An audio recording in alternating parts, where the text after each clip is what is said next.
If somebody asks you to build a strategy for their business or their life, you put some serious thought into it, but a lot of times people won't do the same thing for themselves. And then, of course, when I critique your jiu-jitsu, Yes, I think I have some things to offer there. And that's consistent. Yeah. Yes. And I take that to heart.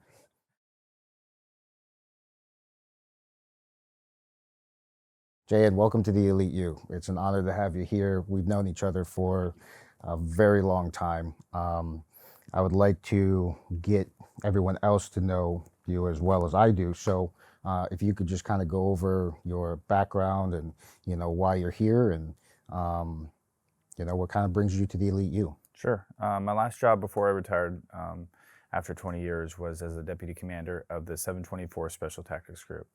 To get to there, I started off at the Air Force Academy. I actually went there to be a fighter pilot.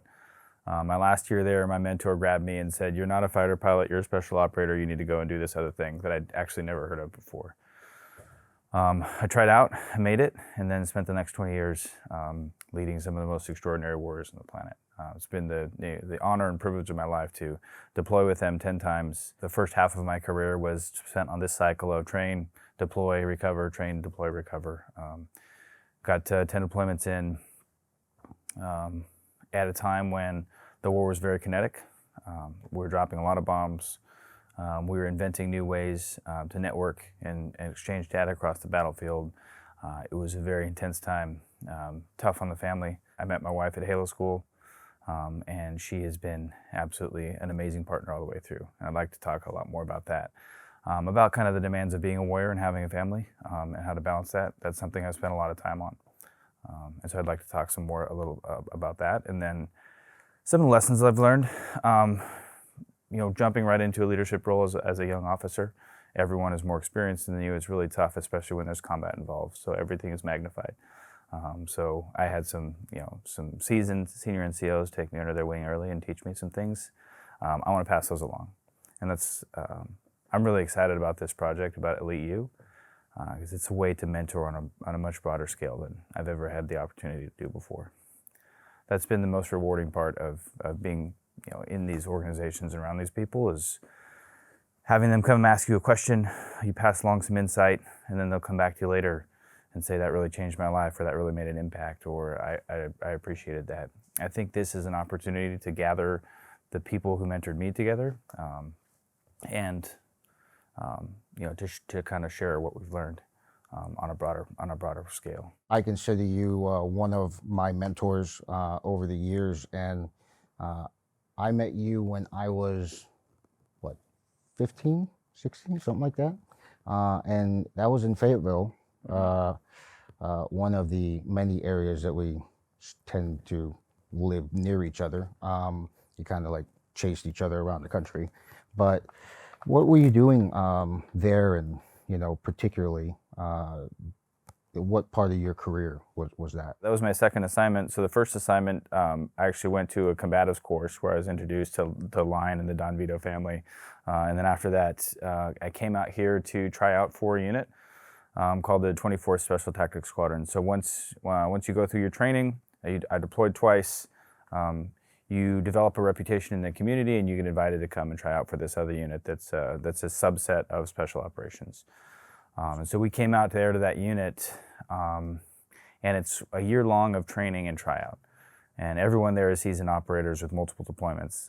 And that's where I made some of the best friends of my life. It's very intense, it's very rigorous, and it's a hand-picked group of people. Right. That receive some of the best instructions in the world from other seasoned operators. Well, that's an environment of mentors working with each other, people that have done that job and passing that information on to you, basically creating a environment that basically I was hoping to do for the Elite U, for the general public, that anybody that wants to better themselves is there. So that environment, how influential was it to have experienced people speak on the skill sets they're passing to you versus maybe other areas of expertise where it's not having combat veterans in that position? So they're training you, they're making you better, but you know that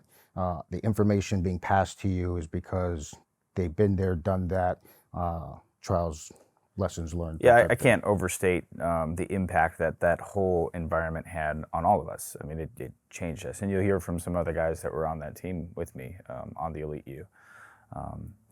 To have an instructor that was excellent at their job, that was very capable, that was accomplished, but still humble enough to realize when even where there's a student that had a more relevant experience, they could step back and pull the student up and say, what was this like for you? What can we learn from you? And having students that were professional enough to be able to step into that role, disseminate that information, and then step back into a learning role, that came from having a very mature group there. And then having an environment where we knew that it was going to be fair, right? So it wasn't like you were trying to compete with someone or cheat or get ahead. You knew that you were going to get a fair look, and if you met the standard, you would be able to progress. And so there was no pressure to try and put on air or pretend you were something you were not. The program was going to bear that out. Right. There's no hiding. Your weaknesses were on displays as well as your strengths. And we knew it wasn't a game with the instructors. We knew that they were trying to replace themselves in the next battle, so they didn't have to go on the next deployment. I mean, they would have happily done it, but there was just so much work. They knew they had to fill the ranks, right. And they had to fill the ranks with excellent people that met the standard.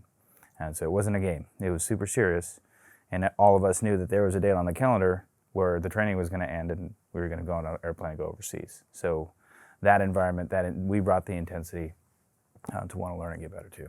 Now, obviously, you were already at a unit prior to going to the 2-4, or even going through that selection process and that training process. What kind of effect was it to have mentors there that you can be around, watch their demeanor, how they deal with different things, how they deal with issues that came up? Being able to have conversations like this, how do you feel that affected the group as you went through that year-long training cycle before moving on? Spending that much time with that many mentors and instructors, you were able to develop a stable of mentors. And so you saw that none of your instructors was an expert at everything, but you could learn specific skills from some of them. Some of them you could see, that guy is excellent with a firearm, and his family life is a complete disaster. Right. So I don't want to mirror that. Whatever he does with his family life, I should learn from that and not do that. But yeah, I mean, I want to figure out how he does transition so quickly, or how he does a mag change, and that's an extreme example. But you would find that each one of the instructors would really specialize in something, and when they would start to come alive and talk about it, like, oh, he's a jumper. That guy knows a lot about jumping. If I have a question, I'm gonna go to him. I'm gonna look at his gear setup, not this other guy who just like barely makes the drop zone every time. I'm gonna go and focus on that and learn all that I can from him. And that's how I've tried to approach mentorship my whole life, is to pick attributes in certain people that I admire, mm-hmm. and then try to ask them questions, dig into it, ask them the why questions about the purposes behind the things that they do in that specific area. I don't think it's healthy to have one person that you look up to for everything. Right. But yeah. Well, it's an impossible task to be a mentor in all areas. Like, as you are extremely well-versed, skilled in one area, you are invariably going to relax something in your life. Sure. But that's why it's important to have mentors there and peers to keep you accountable, and just making sure that that stable is there. Were those mentors that you had during that training cycle, did you have them throughout the rest of your life, or your rest of your career? Was that something that you kept relationships with, or were they just at the end of that, you moved on to your unit and you not replaced them, but basically, moved into a different group? No, and I think moving from the student-instructor relationship into the peer operator relationship, I don't think you could ever get past the fact that they were grading your work, and so I still respected a lot of them. I still went back and sought counsel from them and guidance from them. But moving from the instructor relationship into a team relationship, then you have this whole other, all the other operators in the unit to look up to too, and you'll invariably find someone who would have more skills than a particular area than one of your instructors. Right. So I think there's a few of them that I would still go back to and ask questions. But most of them, they got superseded by other people, and that's, I think, kind of, again, as you progress, you look for mentors that are out in front of you that can teach you more, right. people that are better than you.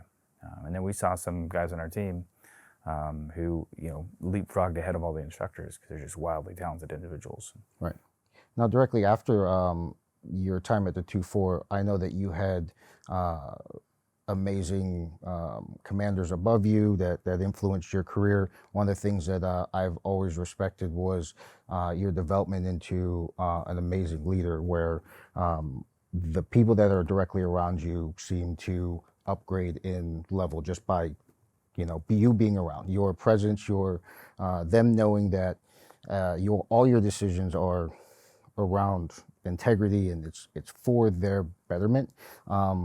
The following areas in your career, was that because of the people that you met that influenced you?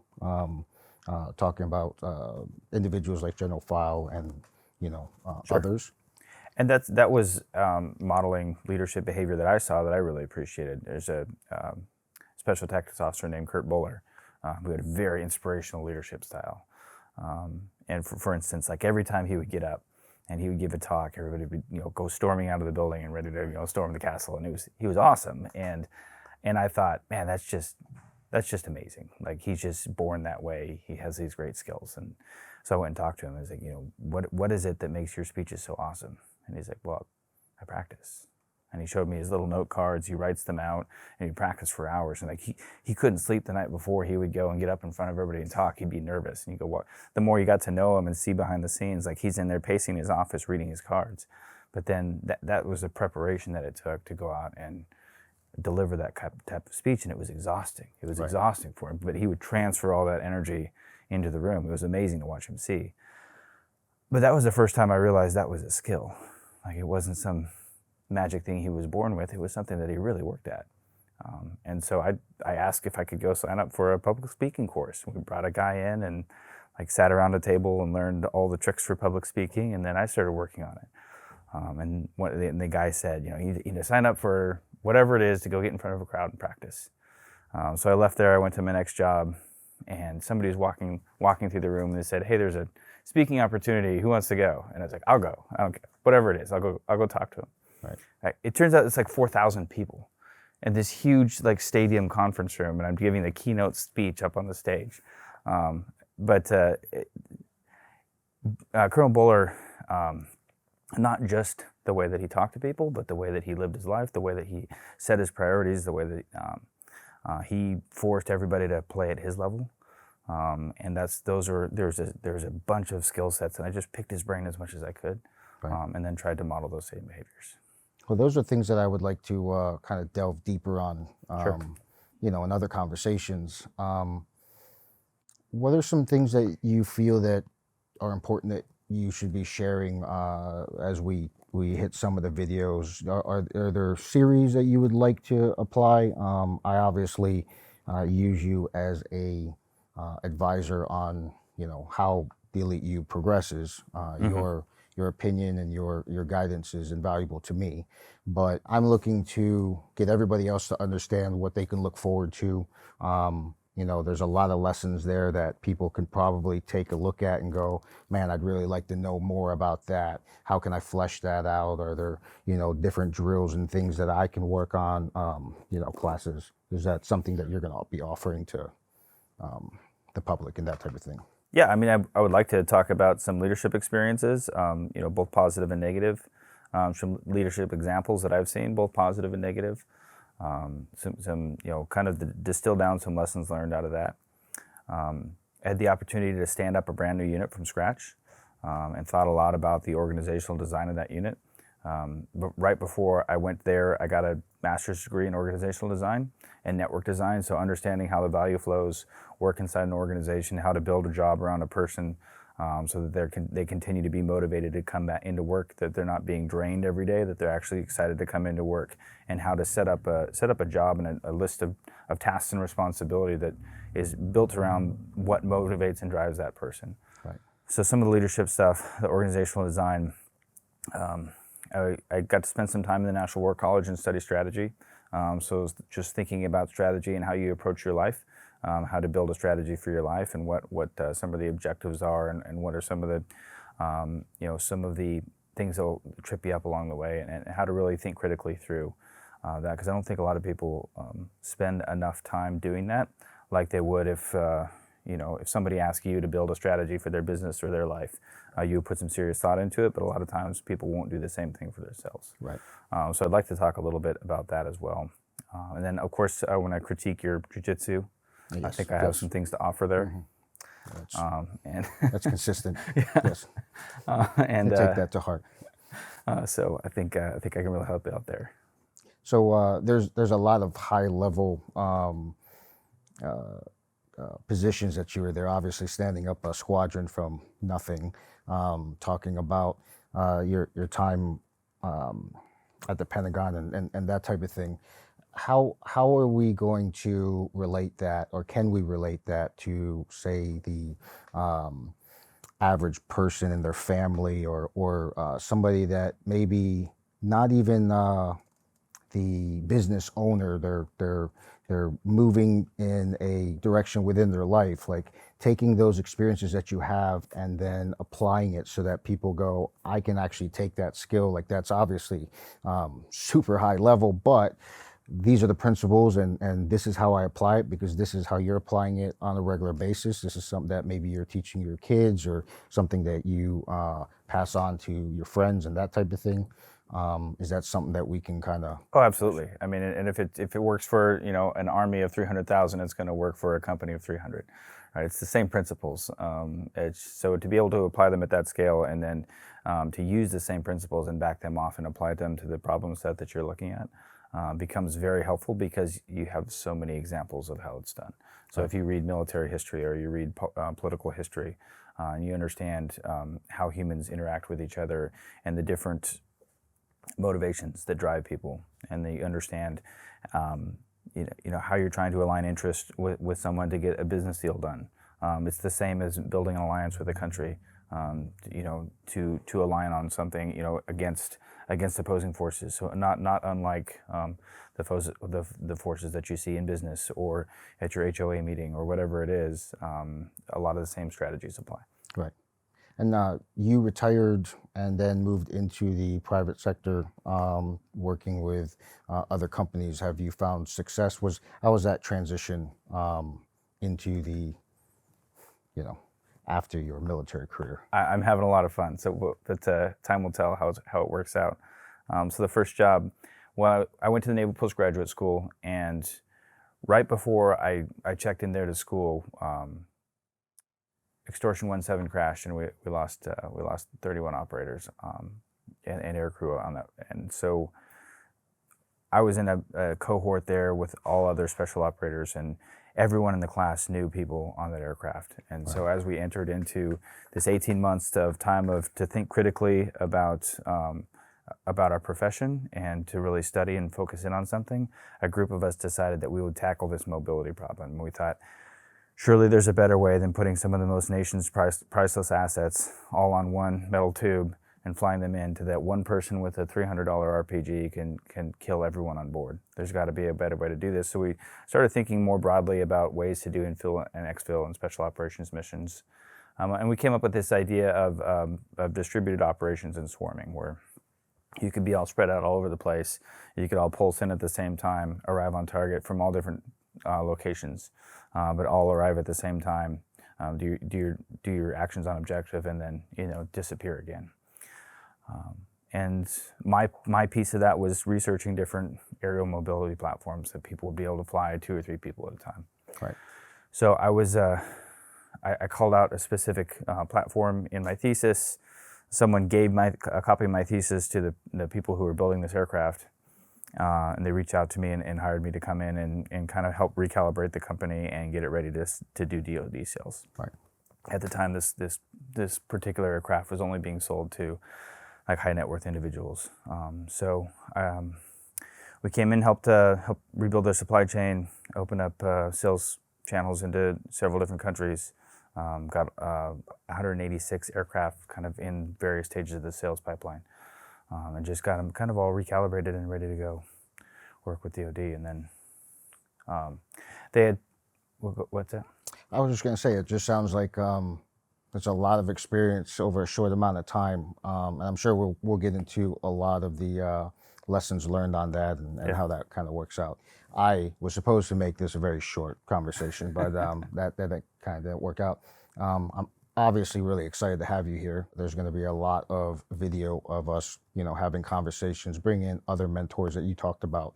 I am looking forward to all those lessons learned. So if you guys are interested in the conversation that we just had and everything that Mike is bringing to the table, then please stay tuned to the channel and check out eliteu.com.